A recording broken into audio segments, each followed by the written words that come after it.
What's going on, everybody? Eric Lindquist at Stochastic here in the Odd Chopper channel, coming to you with the beginning of week edition of MLB. Lindy's Leans, Likes, and Locks. Hit that like button, subscribe button, notification bell goes a long way for me on this video, goes a long way for you. That way you become apprised whenever great content is going live here at our little neck of the YouTube woods. It has been great. It's been legitimately great content. Been giving you guys home runs. Lindy's long balls. If you're not checking out the short every single Monday through Friday, and then over the weekends, it's posted on X at Eric Lindquist. Ended up having bombs on Saturday, had bombs on Sunday. Left you with Brandon Lau, and then also, well, Brandon Lau goes yard today. Only 3 home runs that I ended up with on the card on a full slate. Should have bet Gary Carpenter and Riley Green against my Twins. Felt that one coming. I feel it coming. Feel it coming, babe. Doesn't sound as good when I sing it. But Lindy 5, that's fantastic. Sounds great when I say that because the premium Discord has been awesome. Now, Sunday should have been an absolute evisceration of the slate. But of course, the Los Angeles Angels score 0 in extras. They bring Finnegan in. He has 3 shutdown innings. Finnegan went 3 innings. That was absurd. But also, only 4 runs that they ended up getting there. Needed to get to 5, and we would have cashed the parlay of that. And it was only a quarter unit, but it bothers me. This stuff bothers me. It eats me up because I am here to win for you. And that can be done in the premium Discord day in, day out. Obviously, also Logan O'Hoppe needed like 2 fantasy score from you for the people to cash all of those pick'ems. But, you know, it is what it is. We continue on our merry way over any long-term sample size. Feel good about the premium Discord, but we got a new week ahead of us. Shall we get to the plays? I think we shall. Producer Eric. Woo! Normally, I should have just gone from the opening screen over. Whatever. F it. We'll do it live. I have a lot to talk about here with 6 leans. We have 2 official plays that are going to be on the card, but I want to point out San Diego, and this is probably my least favorite of everything on the board. This game, both of these teams are just driving me nuts trying to figure out what's going on. And Zach Wheeler, yeah, the prices are absurd, but Matt Waldron, if you don't know who this is, this guy, well, he's been down in AAA and he's been doing all right with it, but he's a knuckleballer. He's one of the last few remaining knuckleballers, and I don't really have a lot of data on the Phillies guys against knuckleballs. So Matt Waldron's having good AAA results. He's always good to come out, get wonky, but can he get 3 times through a lineup here with that pitch primarily? I don't know. He throws a knuckleball 40% of the time. This was back in 2024 because, well, he hasn't pitched in big leagues yet this season. And then a sweeper 4-seamer. So he kind of mixes in the knuckleball, but that's his primary pitch. It's his go-to, and it's what he's known for. He's also known for getting hit up. Now, a 4.91 ERA in 2024 next to a 4.11 expected ERA. There's got to be something that I can take a shot with on the Philly side, because if it comes out flat, like the knuckleball comes out flat, all of his primary pitches are kind of brutal besides it because, well, I mean, when you're a primary knuckleballer, that's what they want you to throw. Comes out no spin, does the thing. Again, it's so funny to look at RPMs, 244. Like, you got to just think 2,000 in the back of your head. 2,000 is like the base rate of what you're looking at. Everything should be over the 2,000 mark. His sinker is actually below 2,000 RPMs, which is kind of crazy, but 244. It's just funny to look at on my sheet. Anyway, Zach Wheeler is really good at baseball, but yet the San Diego money line, I think you get a hokey enough pitcher out there for 1 start and 1 start only. I can find ways of talking myself into it if the value is there. I need way north of the plus 200 though with the current iterations of these offenses, and probably not going to get that. So we'll see. We'll see how it lands when we get to first pitch. Cruz, stolen base. This is the one that I want you keyed in on, starred, highlighted, circled, listening to me. If you were in the premium Discord, you probably know where I'm going when it's Eric Fetty on the mound. And I've been kind of keeping this one closer to my vest for the course of the last, 2-3 weeks it is basically, because there's a huge edge here. And I'm waiting for the numbers to drop. But we bet 5 Cubs across the board, 2 for 5 on it, and the plus 1,900 Michael Busch first stolen base of the season ends up hitting as well. Eric Fetty is terrible. And when I say terrible, he is horrific at holding runners. And I want to get your opinion on this because, again, if you were to just guess, we're not even to the All-Star break, but halfway through a season, he's somehow, some way allowed 16 base runners to advance on stolen bases, 2 outs created on the base paths, -6 net bases prevented. Now, The big difference is that last time you had that absolute MacGuber who was playing catcher for him last time out. Let me double check. Yoel Pazzo was the guy who ended up out there catching. It made it an even easier slam because he's known for having a little bit of power, even though it did not show up in his data here. 71 batted ball event, 17.2 degree launch angle, 33.8% hard hit is not very good. 393 expected slugging. That's below the Meridian 400 line. 420. Smoke if you got him. But we've definitely got Cruz stolen base on the radar, but it's not just him. I think you could go like 0.1 units across the board on 3 or 4 different guys. I'm highlighting O'Neal Cruz because he's by far the fastest, but Nick Gonzalez, he's up there in terms of speed. Henry Davis is a sneaky fast catcher. He caught on Sunday. We'll see where he ends up in the lineup there. Brian Reynolds, Alexander Canario, and Jared Triolo. That's the other one. He gets on base a lot, 10.8% walk rate. So I've done my homework. It's only 8 games, so I was able to kind of do it. But Cruz stolen base, have that on your radar. Jazz home run, this one's pretty straightforward. I think just kind of rope everything together. Max Scherzer didn't look very good in his first start as a Toronto Blue Jay. He gave up a home run to bold-handedness, but the velocity was down a mile per hour on the fastball. That is the major concern. 91 miles per hour is not going to get it done in the later form of your career for one Max Scherzer. He's now 40 years of age. The fastball velo, again, ended up like around 92, 93, where he could like top out at. We'll see what happens in this second start. Probably want to take a backseat, but I'm very curious to see where books open in their numbers. I have no clue because Max Scherzer has name value, and the public will probably see some of the numbers on the Yankee side and be terrified of taking them. We'll see. We'll see. Hard to have a baseline for that. Nick Kurtz, he's very good at the baseballs. Now, we have the AAA ballpark teams matching up here in Tampa, and it's 2 really good pitchers. Drew Rasmussen's been shut down against righties. Sub .80 whip. That's gonna get it done. But there are some lefties that can definitely cause him a little bit of issues. And he gives up hard hit, 44.1% hard hit, over a 90.5 average exit velocity off the bat. And that's against lefties and righties alike. As for Jacob Lopez, 4 kids, and I got to take all that ass to showbiz. Holy crap, has he been good?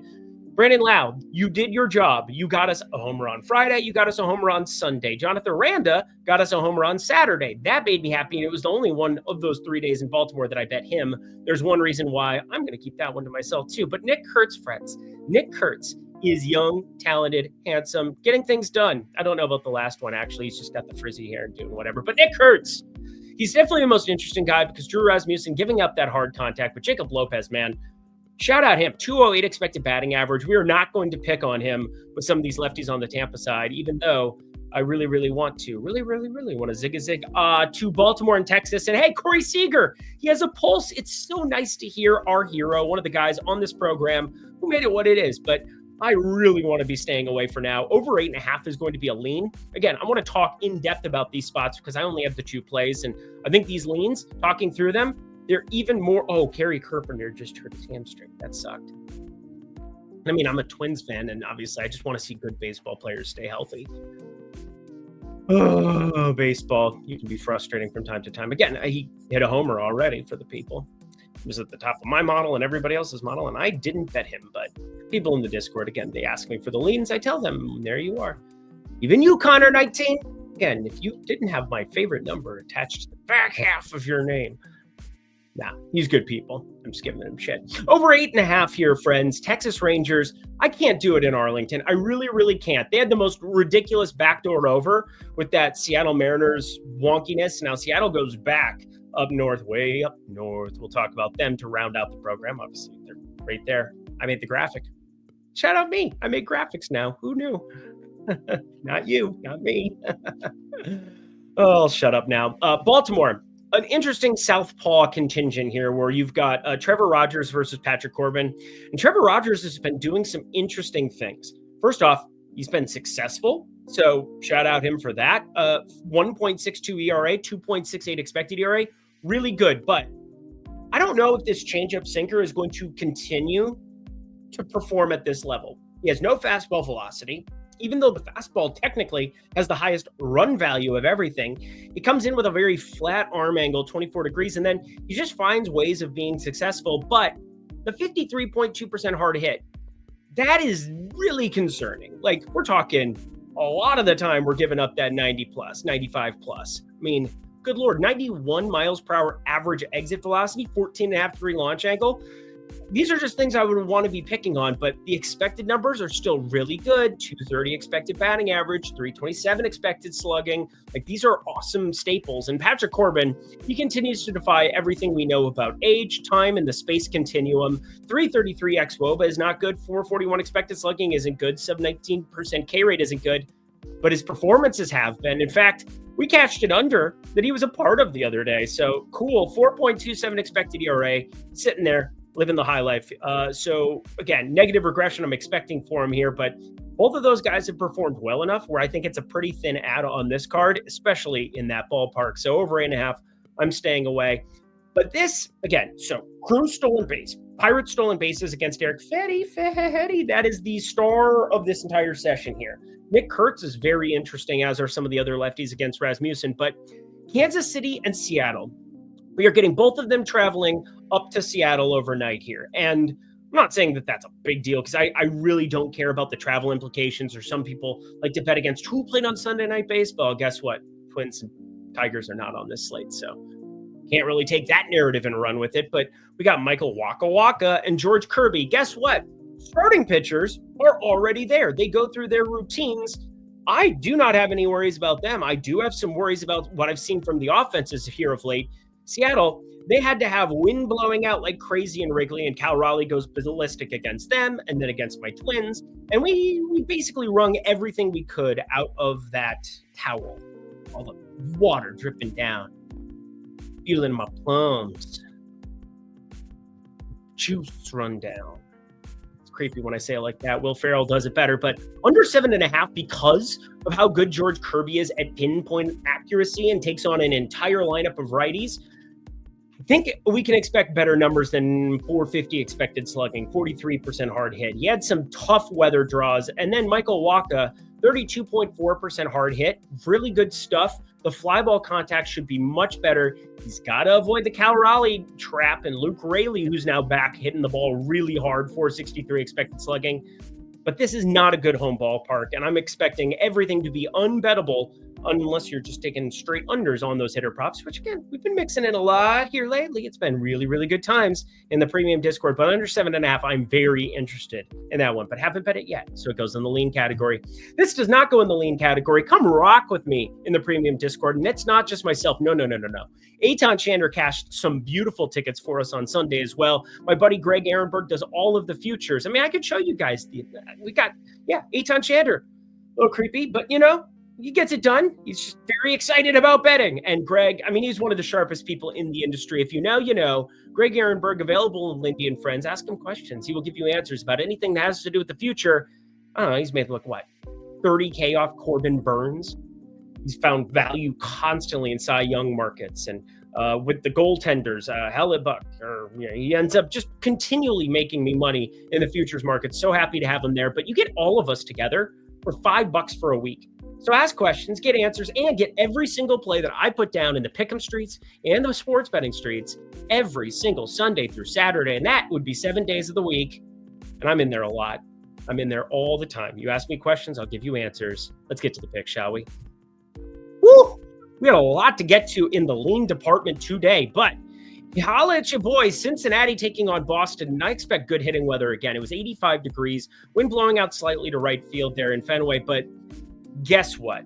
We're on an under, and we're on the under of the game here because I really do like what I saw from the one, the only Chase Burns. And I think between him and Garrett Crochet, he might be the more interesting K-ladder, which is an insane thing to say in a game that has Garrett Crochet. Now, Chase Burns, he had a very tough assignment taking on the Yankees in Cincinnati for his opener, but I wanted to see what the young 22-year-old looked like. I mean, he was the number one standout guy at Wake Forest, number one pick for the Cincinnati Reds. I think he was the number 2 pick in 2024, last year's draft. And he deserves it based on everything that I saw. I said, I kind of wanted to take a back seat and watch it play out because I was worried about what the Yankees could do to him early. Now, I'm also worried about what the Red Sox can do to some extent. They have a lot of great hitters, but no Rafael Devers. I think righties are going to look much better, even with like a Roman Anthony and a Wilyer Abreu healthy here. I still get a little bit nervous about them taking on high velocity strikeout arms. And that is what we've got here with Chase Burns. 98 on the gun he averaged right out of the gate. Looks really good with the slider changeup mixing in. He threw like one curveball. I don't even know if I had that graded in this pitch mix for the first mix, but I knew I wanted to have something coming back on his first outing. And I saw this one kind of matching up, and surprised to see him on the same day here as Garrett Crochet, but hey, I'll take it. It worked out perfect to our favor. I think this is just an inflated number. And Garrett Crochet, what can I say? He's taking on a Cincinnati Reds team that already strikes out, already has poor metrics against lefties. And Garrett Crochet, 36.7% hard hit, 31.3% K rate. So he's giving up very soft contact, and he's getting all of the strikeouts you'd expect. Now, is he around 35, 36% like a lot of people were expecting? And again, just look at Zips and Steamer. I mean, Fangraphs, they've got so many different projection systems that you can utilize to your benefit. If you want to get better at modeling, if you want to get better at building the stuff day in, day out that I do, check out Fangraphs, check out the free information that they're giving to you, and then also donate to their site. I mean, I think it was like $50 or something that they take out every year. I'm more than happy to do that with the amount of information that they give me and give all of us. So shout out Fangraphs, Baseball Savant, great stuff too. All free. But this is free too. Under eight, nothing's free in life. We're all just, trying to make it holla, make you holla. I really like this under though. I think both of these guys are going to shine at -105. I get the weather is really good. I get it. I think both of these guys are going to find a lot of swing and miss. That's not going to surprise you. All right. We also just got to make sure that Reese, he doesn't just get obliterated. Sorry, Chase Burns. I keep wanting to say Reese Hines. Reese Hines is where my brain goes. They're on the same team. It's about the only thing they have in common. Oh, yeah, we got one more game here. San Francisco against Arizona. And Arizona, obviously the roof's going to be closed because it's 100 bazillion degrees outside. But San Francisco, this is a ballpark upgrade for them, and I'm expecting a lot of people to want to jump on the Devers train in Arizona here. I get it. I mean, obviously, he's the one with really good numbers, 284 expected ISO against right-handed pitching, but I want to point something out because this is going to be a reverse split spot to some extent. Ryan Nelson, over a 180 expected ISO to righties, and he's been really good to start off. Now, it's a smaller sample size this year, but it's something that's kind of prevailing in his data as I go through the years. So I think the righties are the more interesting side of it. I'm interested in both Heliot Ramos and Willy Adames. 20.4 degree launch angle. The hard hit is now over 44%. I mean, 44.5% had to go way up. Had to find lots of coverage there. And again, now that I'm producing this and throwing the graphics and everything together, I can kind of like take my time.